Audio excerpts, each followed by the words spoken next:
All right, joining us today is a good friend of the show. This man is a man who has elite ball knowledge of the entire landscape of college football, the host of Crane and Company that airs 3 p.m. Eastern daily on YouTube.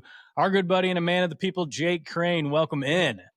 What is up, boys? Yeah, I always say I only know four things, and they all start with F. So football happens to be one of them. But no, I appreciate y'all having me and enjoying y'all's content, man. Y'all doing a really good job.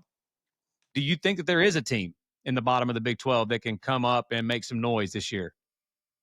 Well, as somebody that, excuse my language, took a couple ass weapons from Willie Fritz, um, Hey, I look at this. I look at this Houston team, and you look who transferred in, the personnel that they have. I think they're going to be better at quarterback. And I know Willie, once he gets his guys in there and that culture gets set, and the talent that is just walking around Houston. And you look at this schedule, guys.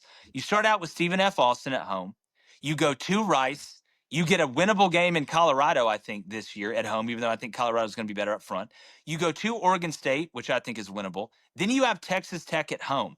You get Arizona at home. You get West Virginia at home. You get TCU at home. Couple tough road games. We'll see what Oklahoma State is, but you go to Arizona State. You go to UCF, getting them at the right time in Scott's first year back. And then you go to Baylor to end the year. I would not be shocked if we looked up and this Houston team was 4-0 and hosting Texas Tech in a bigger game than what people thought it would be, because not enough people are talking about Houston and Willie Fritz and putting enough respect on his name. We can talk about Kansas State and Avery Johnson. I think he's going to evolve as a passer. We'll see how much. West Virginia's in their first year, and Rich Rod, he's got to get that culture right. Just ask him. But as far as teams that aren't getting talked about, are being talked about as a bottom tier team, watch out for Houston. I'm just telling you right now.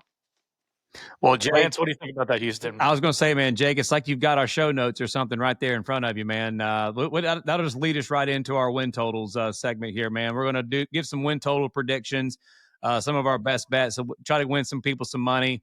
Some walking around money at the end of November when these things cash come Christmas time. I like Willie Fritz in Houston over 5.5, man, for all the reasons you just said. I think Willie Fritz is a hell of a coach.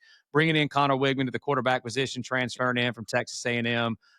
He lost I think he might be my second cousin because I love him so much, and Shield Wood to Texas Tech. But I like what they did in bringing in Austin Armstrong. I know that it was kind of up and down his time at Florida, but when Kirby Smart and Nick Saban put their stamp on you as a coach, like I'm going to believe then that they know what they're talking about with Austin Armstrong, that he's a heck of a defensive coach. And I like the offensive coordinator hire as well, because last year Houston was absolute just booty on offense. And Willie Fritz went back to the well and brought in a guy he's more familiar with, and Slade Nagel, who was actually the OC at Tulane when Tulane had that 11-win season with Michael Pratt at QB when they ended up playing USC in that New Year's Six Bowl. So again, they were awful on offense last year. I think the defense is still going to be solid, and they're going to continue that. I believe in Willie Fritz. So yeah, I like Houston over 5.5, man.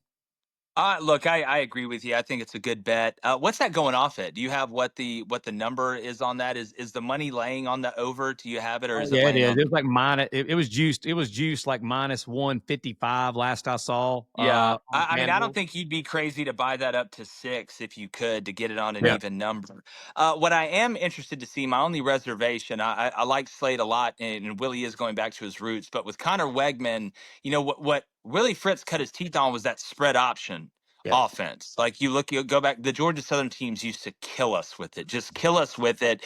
And it was kind of innovative back then. A lot more people do it now. But with Connor Wegman and his injury history and kind of his lack of mobility as a runner, what is the relationship between that style of offense and being able to present a legitimate threat as a quarterback in the run game? Or do you just kind of evolve it to be more pro style with some of those motion elements and eye discipline elements that you're trying to get laterally on the defense? So I'm always interested to see how you try and fit a square peg into a round hole. Sometimes you just got to shave off the edges of the square peg and it'll fit. So we'll see if they're able to do that at Houston. But I do like the over at 5.5.